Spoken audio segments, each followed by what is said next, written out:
The Midnight Man. Today marks my 40th birthday on this earth, and rather than contending how to deal with the typical midlife crisis, I'm deciding whether or not my time here has ended. It's sort of a family curse. For a long time, as my family tree stretched, the men of the family never make it past their age of 40. It even goes as far as saying each of them have died exactly on their birthday. At least that's what the case for my father. I was in the middle of college when I got the call. They found an athletic man laying dead in front of the porch of an apparent heart attack on his 40th birthday. My uncle suffered the same fate a couple years later, as did my brother, who died about 5 years ago. Based on the evidence, it says that there's a merit of sport curse, but they weren't even the rules explanation. In the case, it's my granddad. Even as a kid, I always looked up to him, not only vertically, but as a role model. In fact, our birthdays were only a few days apart, so we usually saw each other around that time. He had this aura surrounding him like an invisible shield that prevents anything malicious from getting too close. Even he did it with purpose, and with an entire smile on his face. Only once did he ever break his perfect figure at my father's funeral, but even then he seemed more disappointed than did sad. Year zero that had called his 40th birthday for him. It marks the true beginning of his life, creating jokes about his age, claiming that he turned 5 years on his 45th birthday, and so on. Once I reached adulthood, he determined to change so slightly as he approached me for what called some manly advice. He sat me down, handed me my first official beer, and started talking. After what happened to your father last year, I'm sure that you've been thinking a lot about this so-called family curse.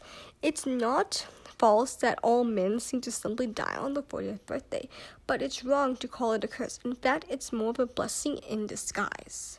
He took a deep breath before continuing. It's going to sound a bit crazy, but I'll tell you anyway. On your birthday, once you turn 40, a man will come knocking on your door at precisely midnight. Despite the odd hour, you will feel compelled to let him in. Don't worry, he won't come to harm you. He just wants to talk. And once he had said what he wants to say, he'll offer you a choice. What choice? What's going to tell me? I asked, confused on how the words could have caused all these deaths. That's I can't tell you. In something you have to find out on yourself. All I can do is warn you and tell you to live your life to the absolute fullest for as long as you can. He never brought it up to me again, and I thought it was just thought of lingering in the back of his mind. I couldn't bring myself to actually believe it, but I did, as he said, and tried to enjoy my life aspects of life, believing that once I turned 40, I would surely perish like the rest of my family. Which brings me to today, my 40th birthday. At precisely 12 o'clock midnight, I woke up to what sounded like 3 soft knocks on the front door. My wife, the light sleeper on the planet, didn't even seem to register the intruding noise, while myself, a usually heavy sleeper, woke up with a startle. I haven't been sleeping well these days prior to my birthday, anticipating the end of my life, yet unable to believe it. Wearing nothing more than my pajamas, I made my way to the front door. With a slight hesitation, I looked through the peephole. On the other side stood a middle-aged man in a suit, with a friendly smile on his face. "Mr. Shepherd," he greeted me as he shook my hand. "Mind if I come in?" Speechless, I couldn't little than gesture for him to enter my home. I made up my mind a long time ago to deny his entrance, but yet I felt compelled by his presence. He walked past me and headed straight for the kitchen, seemingly already knew the layout of my home, a house I inherited from my father. I followed him intently into the kitchen, and we sat down at the table. He just kept staring at me without speaking a word, his smile never leaving his face. I had a lot of questions, but I couldn't bring myself to ask a single one. We simply sat in silence, looking across at each other like an awkward equal twisted blind date. "You seem surprised to see me," the man said after a minute of silence. "I assure you expecting my visit." I nodded my head, still unable to speak. "Come on, Mark. You have a perfectly functioning tongue. At least your wife seems to think so, so don't be embarrassed to use it. Why are you here? I eventually asked. His smile vanished, replaced by an expression of utter confusion. Why I'm here? That question you want to start with, not who am I or what I did to your father. I didn't respond, and he stared into my eyes, not moving a muscle. As you wish, he sighed. I'm here to talk to you and tell you the answers of each question you ever had. Anything you want to know, will tell you, and no matter how stupid, bizarre of a question it is, I promise you nothing but the truth. Did you kill my father? Of course not. That's entirely against the rules. I simply give him a choice, and like all the men in your family, saved for the brilliant granddaughter you chose to leave. What choice? Mr. Shepherd, or Mark, do you mind if I call you Mark? Before I could answer, he just went on talking. That's the beauty of our little meeting. I will tell you the answers, and not until I believe you're ready. He leaned back in his chair and waited for me to keep asking questions. Through the smug look on his face, I could tell he knew exactly what I asked. Who are you? Come on, Mark. You don't really have to ask that. You already know, don't you? I had my theories. As dumb as I felt, couldn't possibly be as ridiculous as my family curse. Are you Satan? I asked nervously. Technically, that's correct, but let's not resort to name-calling. I prefer Lucifer, he chuckled. Once again, he fell silent, awaiting my next question, but I couldn't organize my thoughts flowing through my head. You're really bad at this, not that it makes any difference. I know exactly what you want to know, and you don't even have to speak. So how about we start with something innocent, He stared into my eyes, digging through my brain, looking for questions I didn't even know I had. You want to know if your ex-girlfriend still thinks about you. Julia, that's her name, yes? I nod automatically. She doesn't, and you want that special to her despite the pressure you put on her. You really should appreciate your wife more. She's far more sweet for you. My wife? I completely forgot she still lay upstairs sleeping. As easy as it was to wake her up, she'd surely be suspicious of what I was doing awake with a strange man in the middle of the night. Could we go somewhere else? My wife is sleeping, and I said before being cut off, Mark, don't be ridiculous. Your wife can't hear us. Actually, she's a really light sleeper. He stood up from his chair before screaming, Oh, Hannah, I'm talking to Mark in the kitchen. If you're about to tell him all the secrets in the universe, and if you want to come downstairs, and I'll tell you too. He then sat back down and listened for a commotion coming from the room. Nothing but silence. I think we're good. But then most of the adrenaline had settled in my body, and I started to gasp for more adventurous aspects of the conversation. I could ask literally anything, and he had to answer me, but I still needed more proof he was for real. Just before my father died, he told me something I had never told anyone else. I didn't understand it at the time, but when he died the next day, I couldn't stop thinking about it. He paused for a moment, giving me just enough time to doubt him. Be a better man than me, Mark, he said, but the voice I heard was the one of my father. My heart raced at the familiarity, and Lucifer just smiled in return. All doubt has been stripped away from my mind, so I decided to ask something more otherworldly. If you're for real, then surely God exists as well. Heaven and all that. He looked truly disappointed in my question. Oh, Mark, I'm so sorry. Sorry for what? To answer your question, of course he's real. Him and heaven and all the truly magnificent creatures emerged from the holy power. But you didn't think he actually created you, did you? He didn't? I said, no, not all. All humanity are nothing more than an unfortunate side effect of God's actual creations. You think something so horrific could be created by an almighty being? Think about it, Mark. You created waves of war of anything slightly different than yourself. You hoard all your ultimate pointless possessions, letting some rot in poverty, while some thrive behind the remotely unnecessary. You kill for fun, and in the end, you destroy the planet. You own home. You just because you all selfish to take care of each other. That doesn't like something God would create, does it? His words stunk through me, like an anchor has been attached to my soul and tossed into the deepest part of the ocean. They're all good people here too. It's not all bad, I argued. You're right, there are plenty of good people around, but none of them are truly great. Not a single one of you are able to see the bigger picture. He stood up from his chair and started to pace around as he lectured me on the finitude of human beings. In the grand scheme of things, nothing ever does matter. In the end, you'll all turn to dust floating around an empty void that eventually called space, he finished.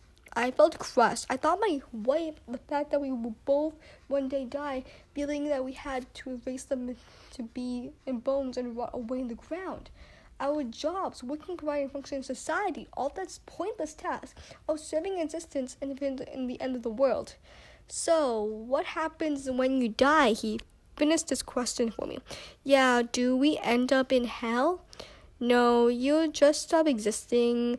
Little fragments divine power within you. You, the one you worth to be called a soul.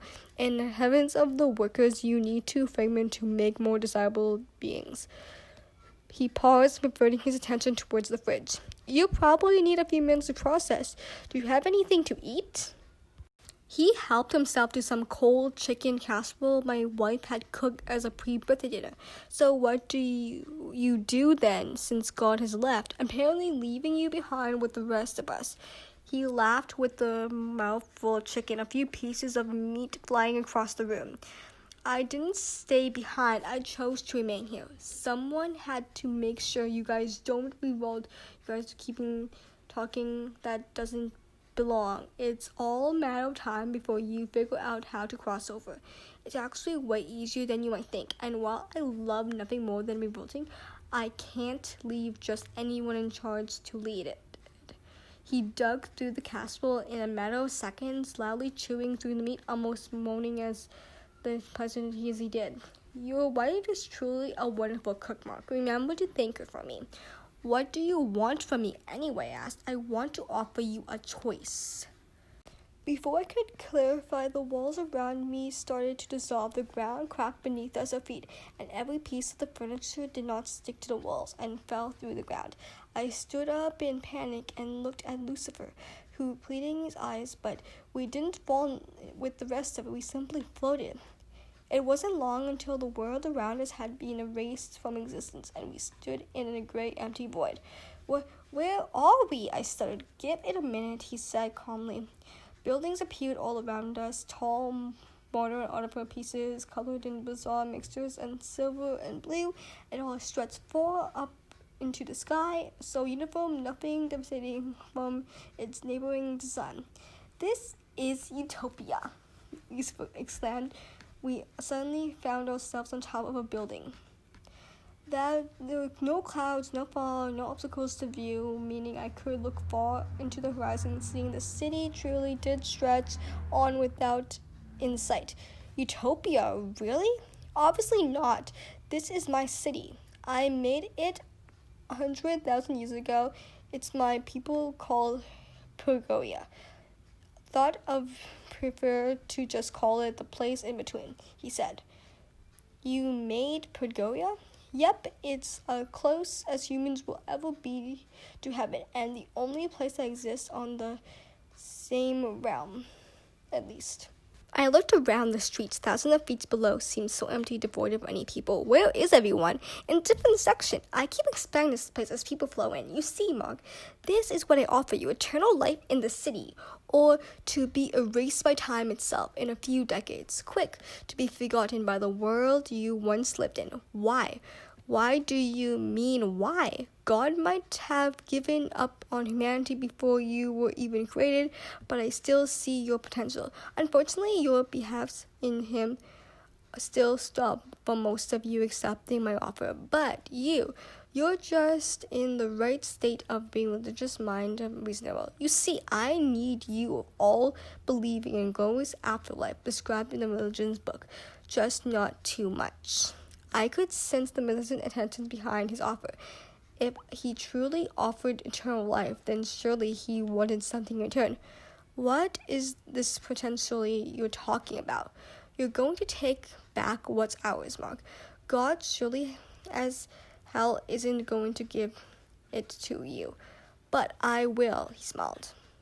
Within the next seconds, I crashed down in my chair, behind in my kitchen without warning.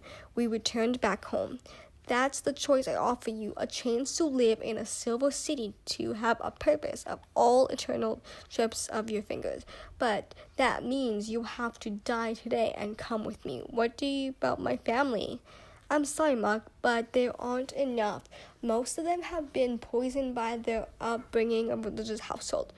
Only a few of you are suitable for the job. He looked over at the clock on the wall. Time has passed faster than anticipated, and morning just arrived. Well, our time is up. You have today to decide. At midnight, the deal expires, and you will return to your short existence. He started walking out the door and turned around to give me one last final goodbye. Oh, and happy birthday, Mark. Make sure you really enjoy this one. I felt exhausted after Lucifer left, and I'd been given the ultimate of life. I grabbed a cooler full of beer from the fridge at 7 a.m. and sat down in the front porch. An hour later, the 2 beers down, I saw my grandfather strolling down the street, waving at me. He could see the look of defeat on my face, and sat him down by my side. So, how did the chat go? Did you talk to him, right? I just nodded my head in defeat. Why did you choose to stay? I asked. He glanced at the cooler behind me before answering. You got another one of those for me, kiddo? Yes, I handed him a cold one, waiting for explanation. I met your grandmother when I was just 18. By then, my father and his father before me had both left us.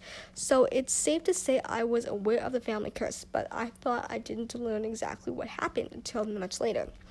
I promised myself that I lived life to the fullest up until my time came. I figured I would just die like the others, and imagine how relieved I was when I was actually given a choice to stay. He looked a large sip of beer and almost finished it in one gulp. But that would have stayed in once if we died. There was nothing left on the other side. If nothing matters, what's the point?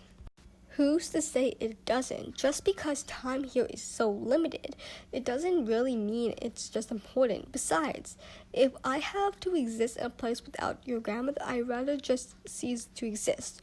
When we got married, I promised to stay by her side forever, and that's exactly what I intend to do. I looked at my granddad in admiration, 83 years of age, and the last man yet completely carefree, in charge of his own destiny. What about everything else, he said, about God, humanity, the place in between? He looked at me for a moment, pounding his next words. You make your own purpose, Mark. It doesn't even forget that. He talked until my wife woke up. She made my favorite breakfast, invited both myself and my granddad inside. She showed a genuine sense of joy, and I invited her. Living life in ignorance of the horrible truth. I smiled as we ate together, and the first time since my meeting with Lucifer, he gave me until midnight to choose whenever to stay and let his history wash me away, or go with him and forever live in a place in between, to serve and war against God himself. I will enjoy the day the best I can. After all, it might be my last. Hey guys, just want to let you guys know I'm going to link my second channel below, which I just started. And I am going to be making more videos frequently, and same thing for my podcast. So I'll see you guys in the next video.